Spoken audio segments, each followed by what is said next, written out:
Good morning. You are now tuned to the CWA Civil Rights Talk Show, an hour of power. Now, here's your couple host, Errol Minor. Good morning, human rights activists all over the world. Happy New Year to everyone. Happy New Year. Welcome back to Communication Workers of America, CWA Human Rights, Our Power, a justice-filled hour of talk, solidarity, and worker power right here on KYOK 1140 AM and the all-new 106.5 FM. If you are visiting the beautiful city of Houston, you can take us home with you on KYOKradio.org. You can listen to us every Thursday morning at 11 a.m. Eastern Standard Time, 8 a.m. Pacific Time, and 10 a.m. Central Time on KYOKradio.org on the CWA Strong app or your favorite podcast player. Apple Podcasts, Spotify, YouTube Music, iHeartRadio, Podchaser. Search for CWA Hour of Power on your favorite podcast player. Thank you for joining us on the CWA Human Rights Hour Power Radio Show. It's about us. That's right. It's about us. Working agreement, solidarity, living wages, worker power, and simply human rights. Honk your horns if you support workers. We have a phenomenal show lined up with Micaiah Jones, Sir Reginald Small, Tim Yawali, and Tay today. So don't you dare change that dial. Tune in this morning because we're going to be talking about projection and reflection in 2024 and 2025. We're going to be discussing that amongst all of the hosts. We're also going to try to get down there to our power trivia. Wake up, everybody. No more sleeping in bed. Our union voices are ringing in every district from Alaska to Maine, Texas to Minnesota, Canada to Puerto Rico, because we don't play at CWA. Our union brothers, sisters, and siblings at the Pittsburgh Post-Gazette have been outside for 25 months striking on the picket lines, and yet while they're striking, they're still churning out the news with facts for you and me. Let's show our support to them by making sure we subscribe to unionprogress.com. And once you subscribe to this free publication, how about going over and donating to their strike fund? Donate to the strike fund at cwa.org/ppg-donate, because when we fight, we win. We reflect on the extraordinary life of a man whose commitment to human rights has shaped not only the course of American history, but also the trajectory of global humanitarian efforts. Today, we celebrate the life and legacy of Jimmy Carter, the 39th President of the United States, who has proven time and again that leadership is not only about political power, but also about upholding the principles of human dignity, freedom, and equality. Before we delve into his achievements, let us first take a moment to understand the man behind the global human rights champion. Born on October 1st, 1924 in Plains, Georgia, Jimmy Carter grew up in a small, tight-knit community where his values of empathy, fairness, and equality were nurtured. Raised by parents who believed in the power of service, Carter was taught the importance of helping others and advocating for those without a voice. These early lessons would later serve as the foundation for his lifelong work in human rights. As a young man, Carter attended the U.S. Naval Academy, where he developed a sense of duty to his country and its people. However, it was not just the military experience that shaped him, it was his deep exposure to the racial and social dynamics of the South during the civil rights movements that left an indelible mark on his understanding of justice. And Carter's empathy for those suffering under racial inequality would serve as a driving force for his later work as a public servant. When Jimmy Carter took office as president in January of 1977, he introduced a foreign policy centered on the protection of human rights. This was a marked shift from previous administrations that had often prioritized political alliances and economic interests over the well-being of individuals in other countries. Carter's human rights policy was rooted in the belief that the United States should not only protect its own citizens, but also advocate for the rights of individuals around the world. One of Carter's first acts in office was to speak out against the brutalities of the apartheid regime in South Africa and the military dictatorships in Latin America. His administration reduced U.S. military aid to oppressive regimes, including the Somoza regime in Nicaragua and the military in Argentina. Carter understood that American power should not support tyranny, and he made clear that human rights violations should not be tolerated in the name of geopolitical interests. Perhaps most notable during this period was Carter's stance on the promotion of democracy and self-determination. He worked tirelessly to secure peace in the Middle East, overseeing the Camp David Accords, which brought Egypt and Israel together to form a peace treaty that endures to this day. But more than just diplomatic negotiations, Carter's belief in the right of people to live freely and pursue their own destiny was evident in his engagement with global leaders to demand accountability for human rights violations.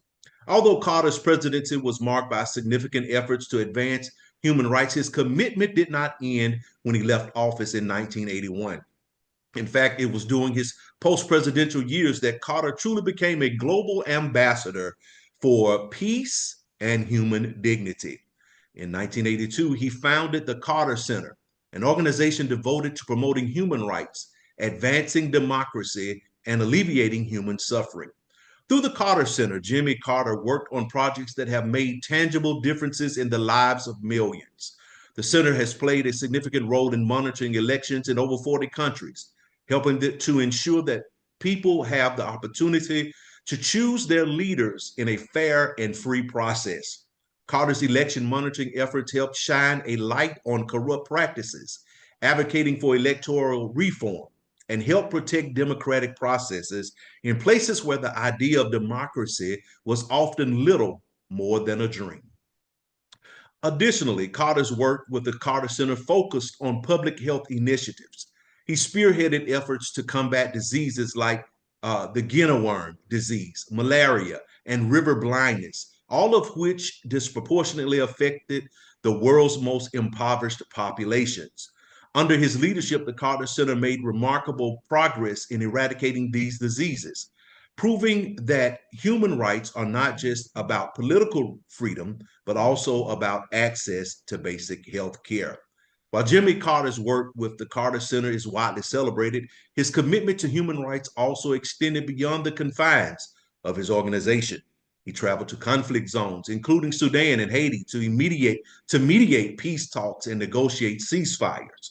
His work in these areas, often in collaboration with global leaders and organizations, was driven by a deep conviction that peace and human rights go hand in hand. As an advocate for global human rights, Carter's influence was not limited to high-level diplomacy or international organizations. He also focused on areas that are often overlooked in discussions of human rights: gender equality, LGBTQIA plus rights, and social justice. In his 2014 book, A Call to Action, Women, Religion, Violence, and Power, Carter illuminated the widespread violence against women around the world and called for global action to address gender inequality. He was a fierce advocate for the empowerment of women, calling attention to the cultural, religious, and political barriers that continue to limit women's opportunities and safety. Moreover, Carter's advocacy for LGBTQIA plus rights and his outspoken support for marriage equality and groundbreaking, particularly during an era when such views were not widely held by political figures. He continued to champion the rights of marginalized communities, using his platform to call for an end to discrimination based on sexual orientation, gender identity, and other forms of prejudice. As we reflect on the life and legacy of Jimmy Carter, it is clear that his work has left an indelible mark on the global human rights movement. His efforts to advance democracy, fight poverty, eradicate disease, and promote social justice have touched millions of lives. He has been an advocate for the voiceless and a champion for the oppressed, consistently pushing for a world where freedom, dignity, and human rights are universal. Carter's influence has been recognized around the world, and his receipt of the Nobel Peace Prize in 2002 was a fitting acknowledgement of his decades of dedication to peace, democracy, and human rights. His humility and determination to make a difference have inspired countless individuals and organizations to follow in his footsteps and work for a more just and compassionate world. In closing, let us honor Jimmy Carter, not just for his achievements as president, but for his lifelong commitment to humanity. Let us carry forward his vision of a world where the rights of all people are respected and upheld. And let us be inspired by his example to continue the fight for justice, equality, and human dignity wherever it is needed. Jimmy Carter's legacy reminds us that each of us has the power to make a difference, and through compassion and action, we can build a better world for generations to come. You're tuned into KYOK 1140 AM and the all new 106.5 FM. If you're on the go, you can take us with you on KYOKradio.com or listen to us on your favorite podcast player, CWA Strong app, Apple Podcasts, Spotify, YouTube Music, iHeartRadio, and Podchaser. Search for us at CWA Hour of Power on your favorite podcast player. Good morning, Timia. Come on, step up to the mic. And this morning, we're going to hear from Timia Wiley. Good morning, Errol. It's with a sad heart that I want to speak today about and express condolences and call for unity following the Bourbon Street tragedy. The Communication Workers of America Human Rights Department is deeply saddened by the tragic incident that occurred early New Year's Day morning on Bourbon Street in New Orleans. We extend our heartfelt condolences to the victims, their families, and the entire New Orleans community as they endure this devastating loss. Preliminary reports indicate that a driver intentionally plowed into a crowd of New Year's Eve revelers, resulting in multiple fatalities and injuries. Following the collision, gunfire erupted, injuring law enforcement officers before the suspect was neutralized. The authorities are actively investigating the incident as a possible act of terrorism. This senseless act of violence has shaken the heart of a city known for its resilience, its culture, and its unity. Our thoughts and prayers are with the victims, their loved ones, and the courageous first responders who put their lives on the line to protect others. We stand in solidarity with New Orleans and all of those affected by this horrific event. CWA remains committed to supporting communities impacted by violence and trauma. We call on local, state, and federal leaders to address the causes of hate-fueled violence and strengthen policies that protect the safety and well-being of all people. In the face of this tragedy, we also urge our members and communities to come together, reject fear, and reaffirm our shared values of equity, inclusion, and solidarity. We encourage everyone affected to speak support and remain connected with their local union representatives and community organizations. And I would like to call everyone to a moment of silence.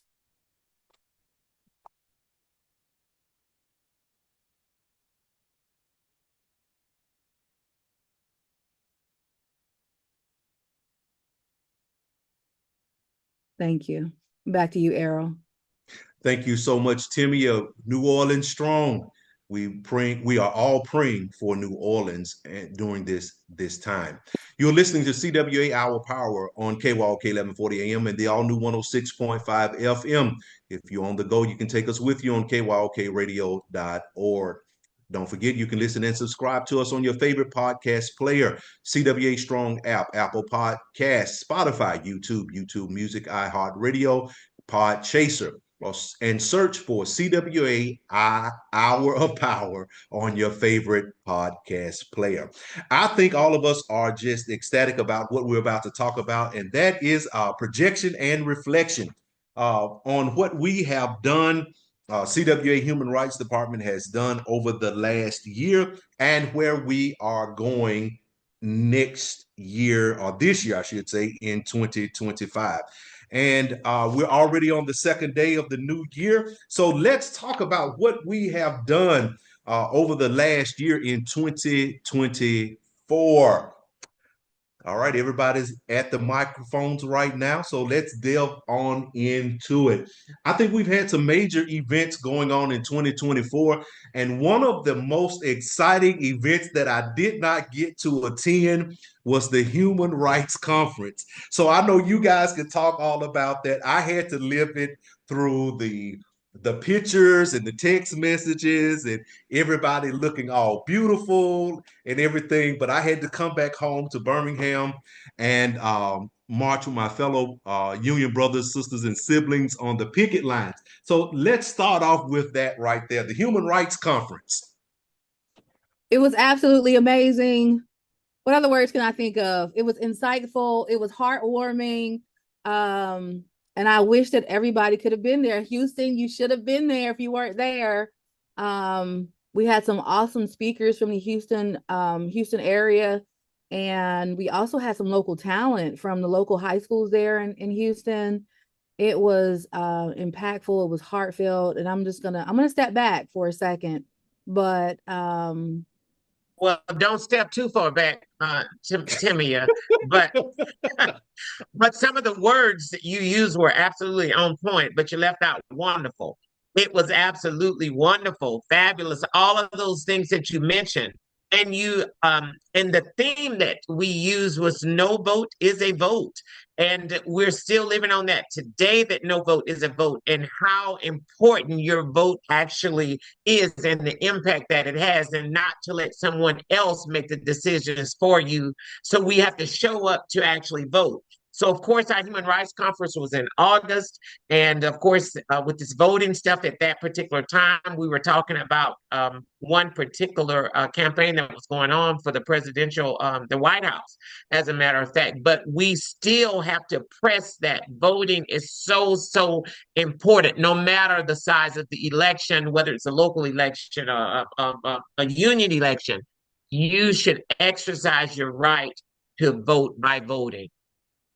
And I want to highlight that, of course, I can talk about the Human Rights Conference all day long. It was like a big family reunion for me. I just felt like I knew everybody. It felt so warm in the room. No matter where you went, even if you didn't know someone, we was hugging and we was laughing. And it's just a beautiful thing to be in a room of like-minded people, to be fighting for the same things. And like I said, it was just like a big old family reunion. Everything that we did, all the dinners and all when all of our speakers were up, I was smiling from ear to ear. I know all the little side pictures. I'm like, oh, I was just cheesing too hard, huh? But it was a great time, and I think that we got a lot out of it. No vote is a vote was important for us to discuss then, and I think that we did reach a lot of people. I know that a lot of younger people who were in attendance did talk to me about it afterwards. Like, I never knew it was that important. I didn't understand the importance of voting. So I think that our Human Rights Conference this year got a really good message out. And again, it gave me that warm feeling. So that's my thought on the Human Rights Conference. it gave us a warm Listen, feeling, but it was also awesome to see all of the superpowers that came out, even down to the legislators out of North Carolina with Senator Wiley Nickel. He came in and he spoke to us about the power and the unfortunate power of gerrymandering. Gerrymandering is something that affects the whole country, and it's not just a North Carolina thing. It's where lines are drawn to purposely wash out votes. That's something that people needed to know about. These are the topics that we had at the Human Rights Conference that were eye openers for people. We even had a session about how to not work until you die. We had time was had, educational time was had, a time of rejoicing, a time of bringing powers together was had. And a lot of people walked away with a lot of knowledge, and it made my heart happy. and when you get text messages about people being upset that they couldn't attend, that means a lot. And I had several text messages of individuals who had to be here in Birmingham that were coming, and they were upset. And not only about that, they are still asking to this day, when is the next human rights conference? We want to go. We want to learn. And it's just something that has, just uh, overcome everyone in the air when it came to the Human Rights Conference? You know what, people, like you said, people are still talking, not even people that weren't able to attend, but there are other organizations and groups that are reaching out to us, asking us about how we put on such a great show. So it was fantastic. And I'm just glad that I was able to be a part of it and to fellowship with everyone. And I think a huge part for me was just the different cultural impacts that we had, from the dragon dancers to the mariachi band to the boys choir. That was fantastic. Hey, Makia. Makia? Yes. You know, we would be remiss if we would not say anything about the master, the master and mistress of ceremonies, You certainly We our would would be very not be own. remiss. remiss. Turtleneck could calm You down. certainly would We be don't need to remiss. blow his head up. Lord have mercy. It's a new year and we trying to move forward, and Reginald is just, I mean, y'all know he If, is a if, problem. if you're going to look back, look correctly, tell it right. You know what? They All of say if you those let them silly. shenan once, they'll shenan again. And here we are with Reginald Small. With the shenanigans, all of them. But on a serious note, it was a wonderful conference. And I mean, I can't wait for us to do it again. It is something that we do with CWA every other year. And we're already in the planning stages, looking forward to 2026's Human Rights Conference. We put a lot into it. And this year we could actually tell. I'm not sure because it was in Texas or because of the great agenda. I think it was a little bit of both, but we actually had a record number of attendees from all over the United States. Yes, And so we're very, very, very happy about that. yes, Absolutely. yes. Just to give you a taste of some of the workshops that we had Knowing Your Rights, and that was about pregnancy accommodations and support for caregivers in the workplace, Hearst Roe v. Wade. And that wasn't just about expectant mothers. It was also about if you're a caregiver, because so many times we have to give care. We find ourselves in a sandwich generation where you're a caregiving, but you still have to work. And you just don't know you're right. You're looking at having to work or not work and not get paid, but you still have to take care of your parents. So that was a wealth of information that we got there. We also talked about addressing systematic racism as a workplace health and safety issue, because systematic racism is a workplace health and safety issue, whether you know it or not. That was a huge eye opener for me. It was a light bulb moment for me. It was one of what Oprah says, it was an aha moment. It was powerful. We also had a look at beyond the border, what it's like for people when they come to America. What is their life like becoming American citizens? That was also an aha moment for me. We also looked at voter rights and voter suppression. What was at stake in the election in 2024? We took a dive into that. We had some really, really, really impactful panel discussions. We had one on pay equity. Makia was the moderator for that one. I don't know if you want to speak to that one, Makia. It was a fantastic panel, not just because I was the moderator, but because a lot of times we don't shine a light on the fact that women are often left behind in this country. As much as we do, and the fact that we're half of the workforce and we're only receiving 75% of the pay or 80% of the pay, is really egregious. And I was more than happy to be able to moderate that panel and talk about it with a lot of the different women through our network and our organization. And I think that it opened the eyes to a lot of people to just even discuss pay within the workplace. And I think that's where we need to start, is the fact that we need to remove the taboo from talking about our pay. If we don't talk about how much we're making and we don't know that there's a discrepancy there, then that's an injustice. And as a human rights department, that's what we like to say, where there's injustice, you'll find us. And I was thinking about something else that you said earlier, Timia, about how when you're a caregiver, you have to make the choice between working and getting paid. And I'm like, what's also impacted in that whole realm is your mental health. And that's a topic that we discussed a lot on the show too, which is mental health awareness, and making sure that you're taking care of yourself while you're also trying to take care of others, because you can't pour from an empty cup. And I know that we're reflecting, but as a projection for this year, and that's something that I do think that we should look into this year, is to continue to take care of ourselves mentally as well as physically. Absolutely. Correct. And, And and we have so much that we have accomplished in 2024. I do also want to bring out something that our international president stated in a letter on yesterday that came out, President Claude Cummings. In 2024, we welcome 10,000 new members into the Communication Workers of America. That's extraordinary.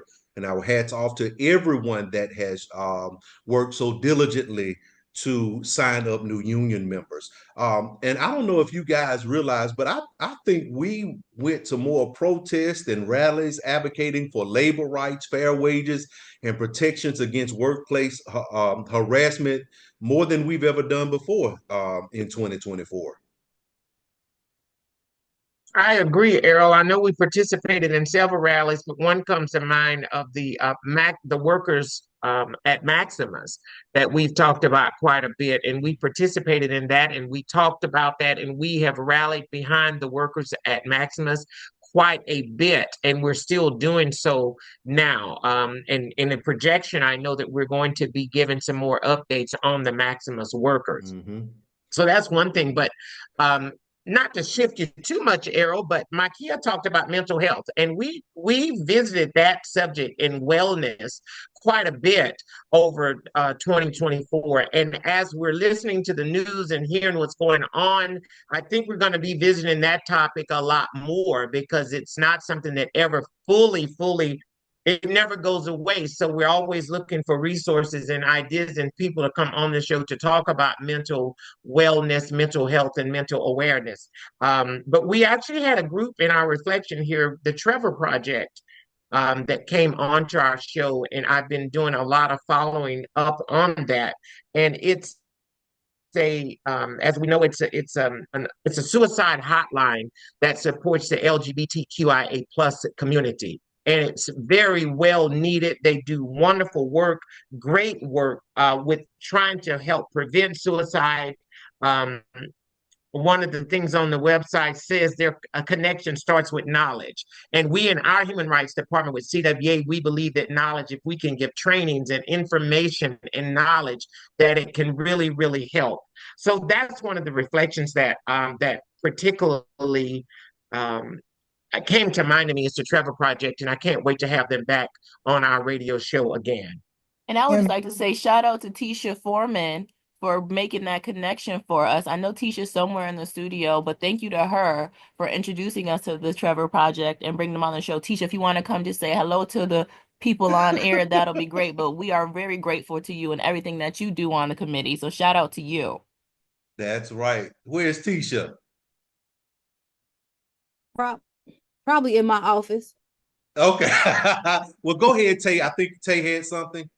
well, I wanted to say because Reginald, you were talking about reflection. I want to talk about the projection. So, being that we're talking about mental health, that is something that we want to focus more on in the future, because with everything that we may face, let's not say what we're facing, but we may face, we want to be strong within our minds, because our minds affect our bodies the most. And that's something we also talked about at the conference. I'm not going to get back into the conference, but that is something that was highlighted. Our mind, that's the strongest thing we have. And when we don't have, when we can't, when we don't have, our mind together, then it affects our body. It affects how we move every day. If I'm not mentally well, then I'm not going to be physically well. I don't even want to get out of bed or anything like that. So I think that's something we need Right. to focus on, and we need to have real conversations about it. We need to give resources for it, and we also need to let people know that it's okay and that's normal.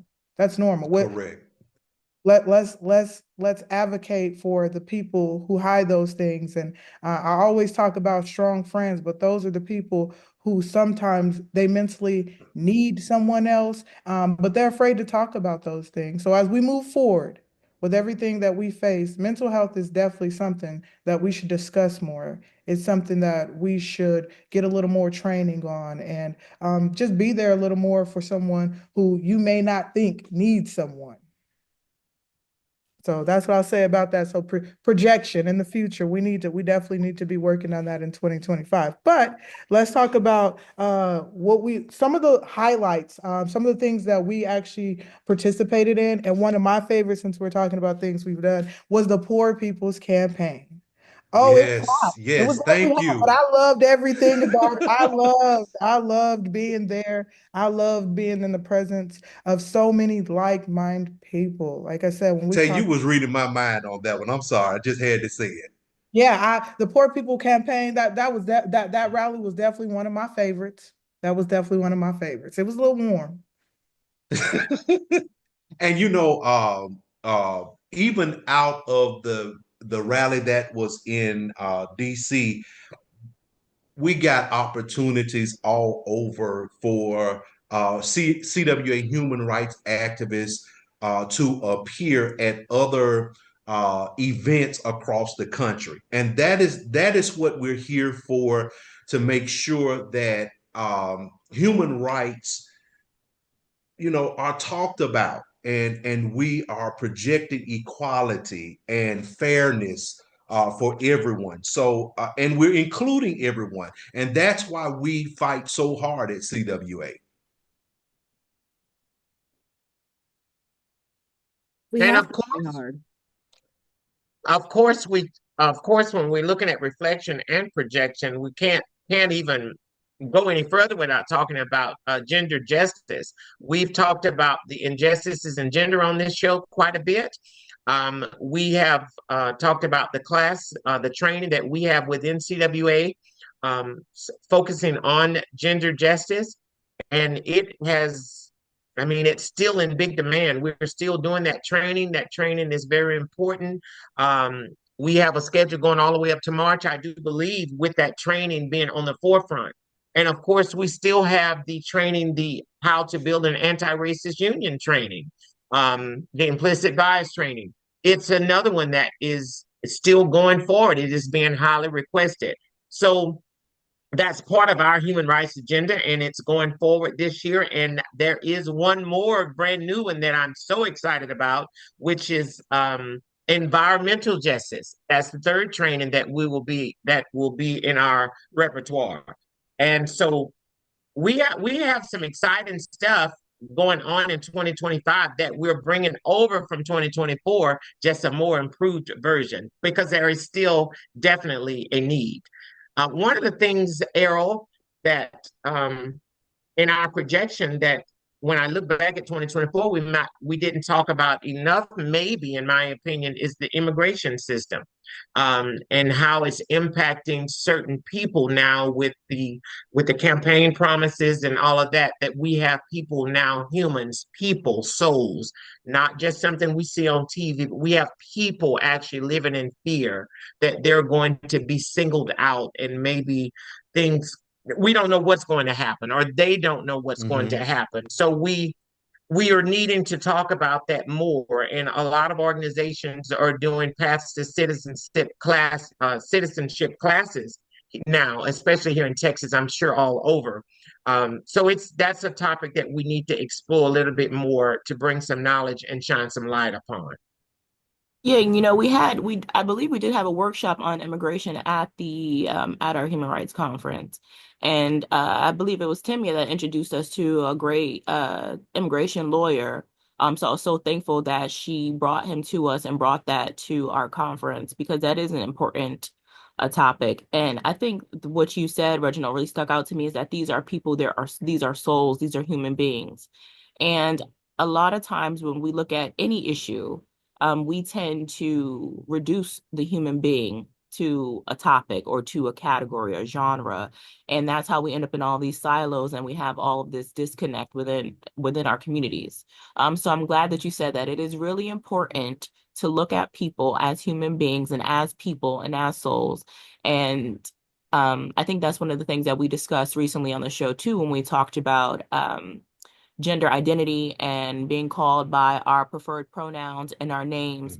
And that was a super important thing, especially like you said, with a lot of things that goes on in the media and social media. It's super important to remember that we are all actual people. We're all human beings. We all have feelings and hearts and lives and minds. And so just bear in mind, like when you say things and when you put things out in the universe, you don't know how it's going to impact anybody. And I think that as activists, as human rights activists, and as people, we need to work harder on minimizing harm.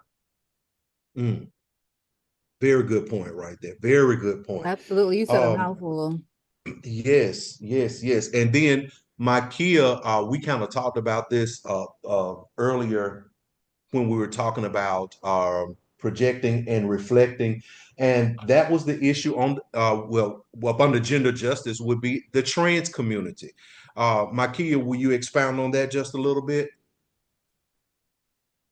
Yeah, I feel like it's been a really um, troubling year for our siblings in the trans community. Um, I They were attacked a lot this year, and it broke my heart.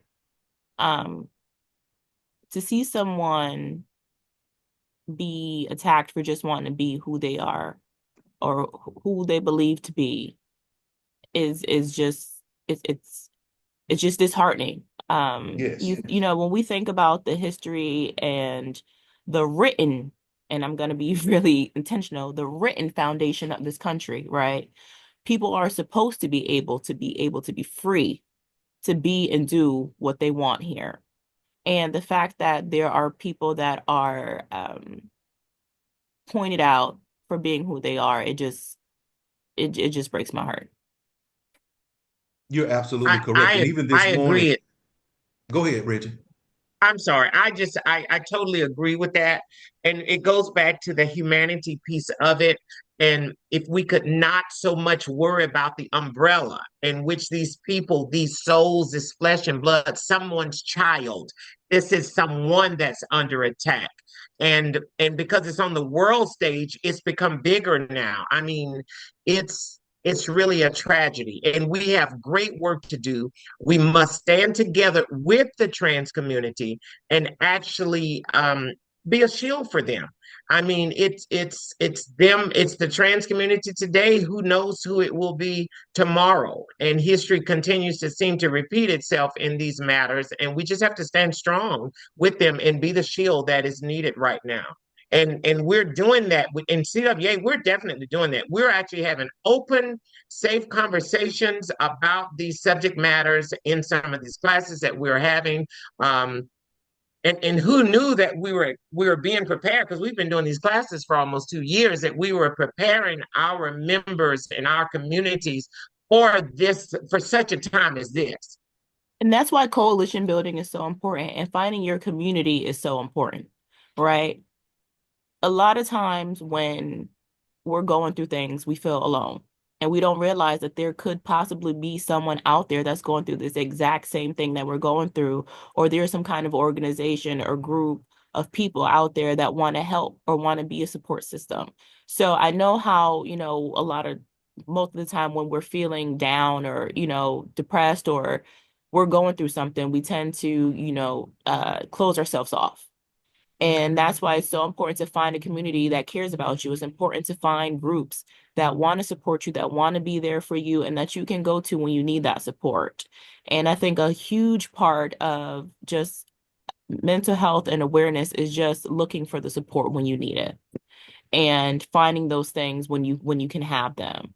And so I do know that, we can't promise a lot on this radio show and we can't offer as much as we want to, but we can offer support and we can offer to help you find a group that's going to be there for you.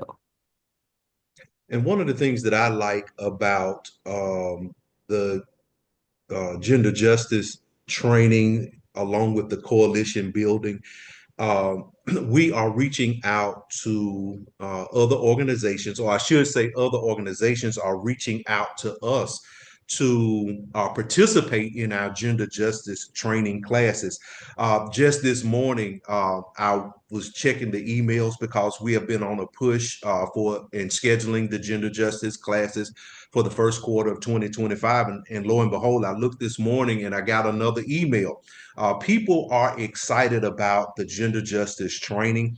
And I've even had individuals ask, could other organizations come? Could our church pastors and deacons and stuff like that come? And I said, of course, they can come. Bring them right on, because the gender justice is so important to all of us, and it will help if you have an open mind. It will help you in whatsoever uh, uh, area you live, organization, et cetera, et cetera. Go ahead, Tay. I just believe that the CWA is leading the way and basically teaching everyone how to celebrate diversity.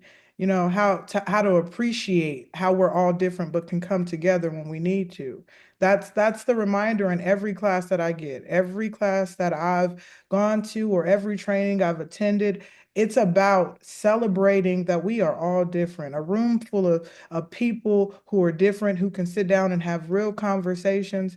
The gender justice training is such a big one because there's so many people who don't understand certain things and they can't just go out into their communities and talk about these things. But the CWA is letting you know that you have a safe space to talk about these things. And then you connect with people who you can reach out to later on to have these conversations with. And I feel like it's valuable. It's valuable. I appreciate being a part of the CWA, being one of the leaders and facilitators when the trainings. This is something that I truly appreciate because if you've been doing it, then you've grown so much. And the people who attend, they're growing. They're growing. Absolutely. They Beautiful. grow. I'm sorry, I didn't mean to cut you off, Tay, but I just want to piggyback off of what you said. I have not been to a class where I have not had a grown man break down and cry.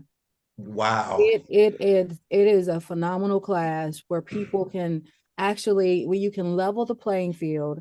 Nobody in that class is being beat over the head and drug in there. Everybody is there because they want to be there.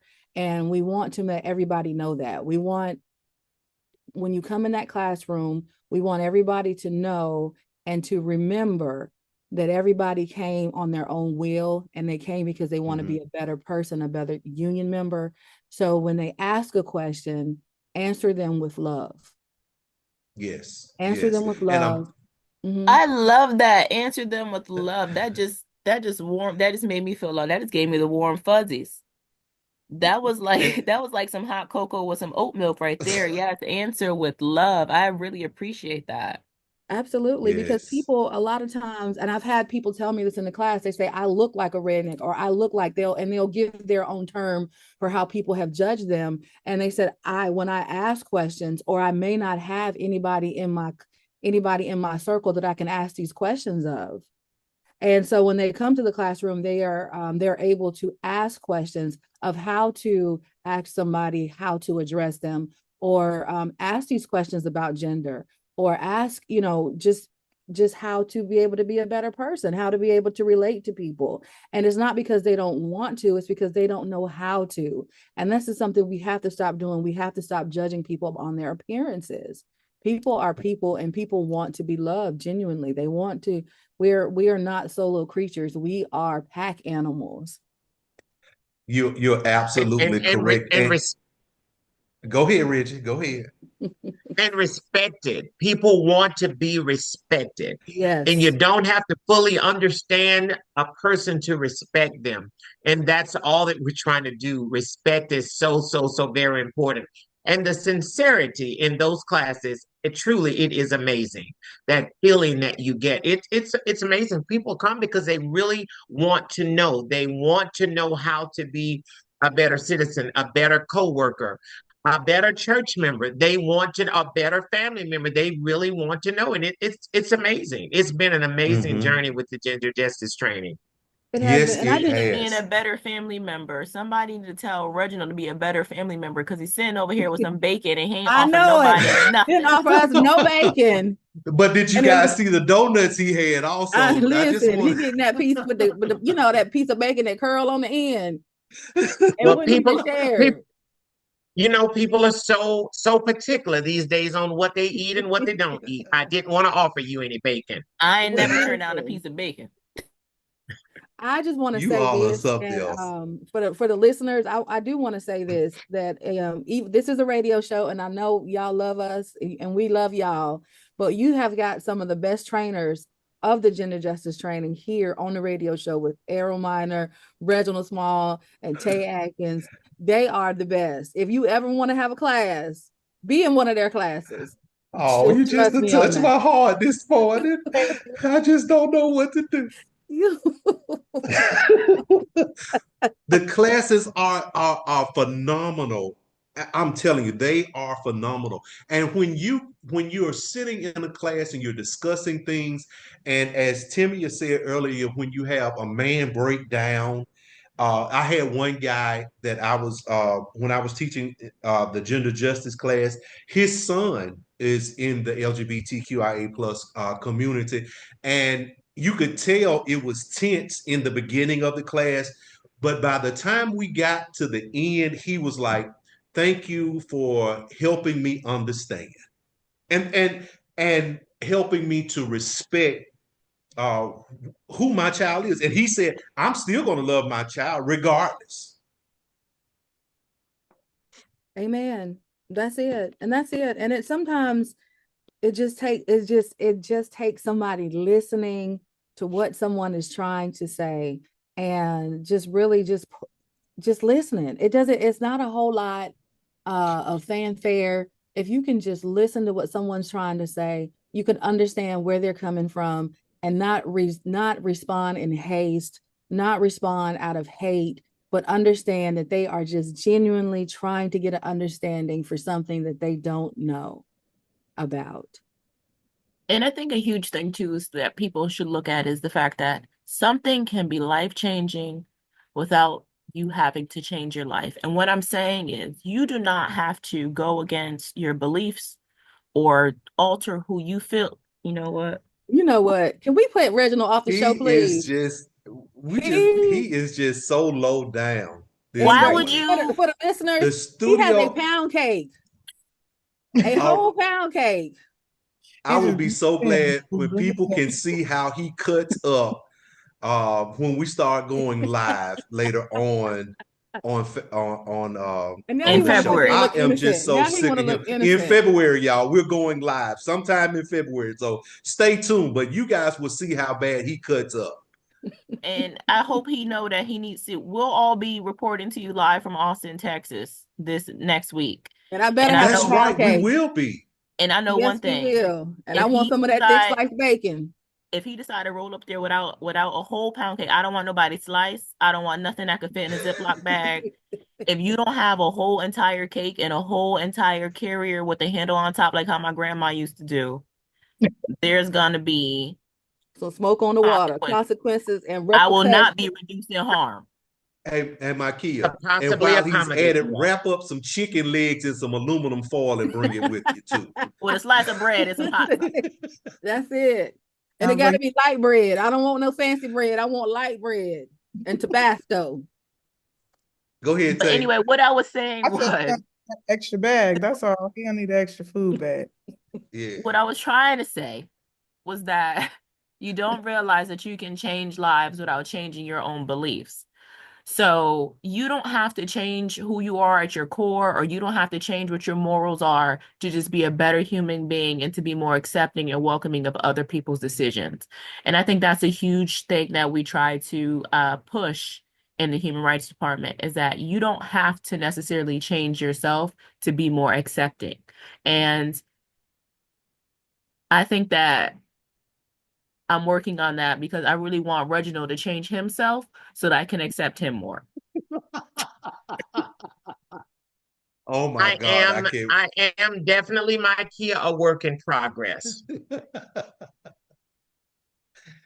One thing for sure, our union voices are ringing in every district from Alaska to Maine. I'm just saying You guys, it is the second day of the year. I'm and he's trying to already be in cutting that up. gym. Okay. I was trying to live righteous and healthy and well, and then you come through here with donuts, bacon, and pound cake. I just feel like that's like taunting behavior. Life is about a balance, and I'll end it there. Especially when some of us are Oh on a my Daniel goodness. fast because we are working on some things in our lives. But you know what? That's right. That's My. wellness. That is mental wellness. Do feed your soul, people, in all ways. Always. He said that's what killed Daniel.